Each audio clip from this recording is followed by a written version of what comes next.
Hi there, welcome to the second episode of my 10-minute moan of today.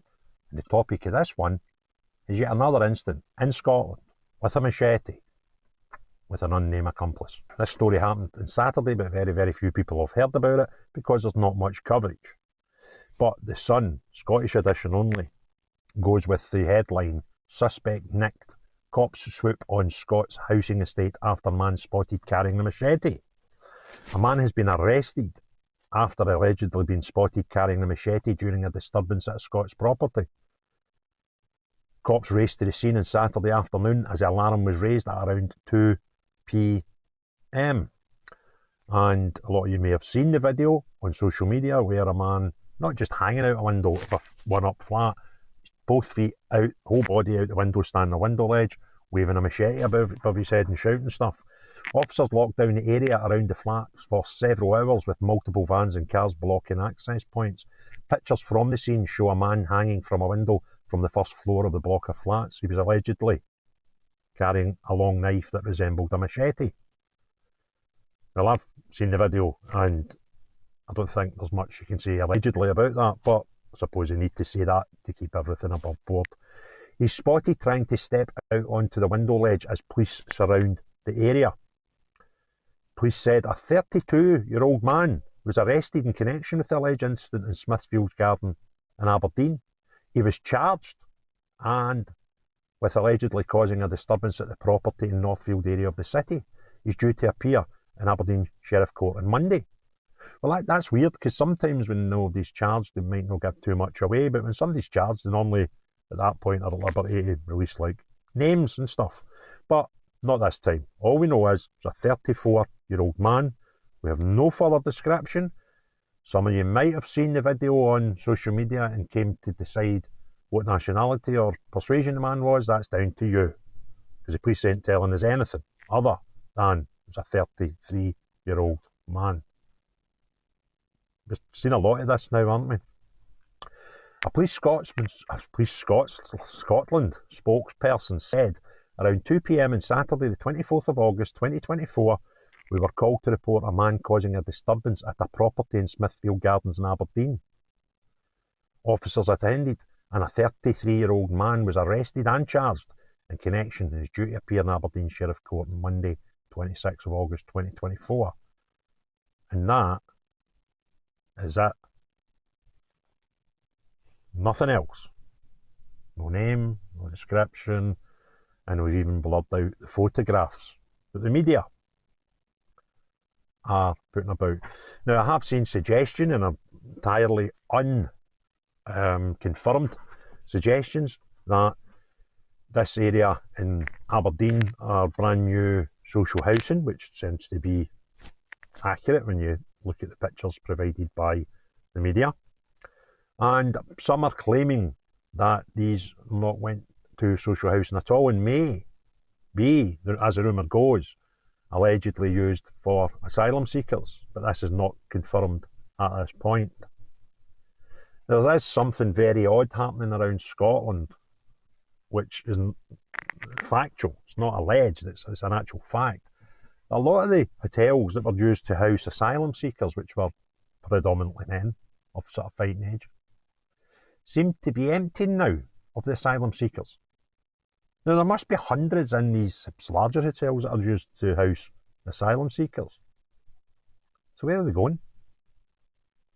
If they were going out the country, I would imagine that the government would be quite willing to claim that as a result. Because every single government over the last 20 years has been voted in with a manifesto that claimed they were going to bring down the numbers of immigration, asylum seekers and illegal immigrants in general. So you'd imagine if these people were disappearing out of these hotels and they were going home or to another country, we would probably know. So it leaves the good Scottish public just guessing, where are these men going? Because they are probably, safe to say, somewhere about 90% of them men. Age between 20 and 40 seems to be the sort of atypical person that's been housed in these hotels, not just over the length and breadth of Scotland, but also over the length and breadth of the entire United Kingdom. So I think it would be nice to know where these people are going, okay? And hopefully we're not moving them into social housing, which might cost the government a damn sight less money, but will do nothing, particularly in Scotland, to ease the housing shortage that we have, which was actually just recently classified by the Scottish National Party government up here as a housing shortage emergency. So I find it bizarre that these claims may be true. I'm kind of guessing they might not be, that we're taking asylum seekers out of hotels and putting them into houses newly built for social housing, because that would make no sense whatsoever. And another thing just to tell you about this story, I'm going to do a video soon. The government actually have a Machete amnesty going on right now that nobody knows about. They've not told us. And despite Starmer coming out the night after those 3 girls were murdered in the streets of Southport, and everybody had concerns, including the knife crime, not once has the UK government mentioned anything that they're going to do but knife crime. Yet we are right about to start a Machete amnesty that was actually brought about by Tory government. Nobody is shouting to the rafters about this, when we have every day more and more and more instances of machetes and these zombie knives on the streets of the United Kingdom. I just cannot believe that those two things are true. Increase in machete and zombie knives. An amnesty currently about to begin at midnight tonight, where the government will actually pay you, believe it or not, to bring back your machete so you don't break the law. And nobody is talking about it. What is going on? What is the reasons for it? Why are we doing this? This absolutely beggars belief. So Mr. Starmer, please tell the world, tell the good citizens of the United Kingdom how they can be rest assured that something's happening with this number of knife crime on the rise.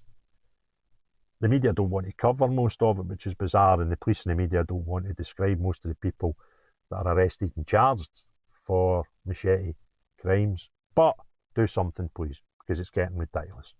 If you enjoyed the video, please give me a thumbs up. If you've not already done so, please hit the subscribe and notification button. But most importantly of all, unless you're any of these crackpots running about the towns and cities with machetes and zombie knives, or the crackpots who are determined not to tell us about it, or the crackpots that are determined to do nothing about it in government, see everyone else, have a great day.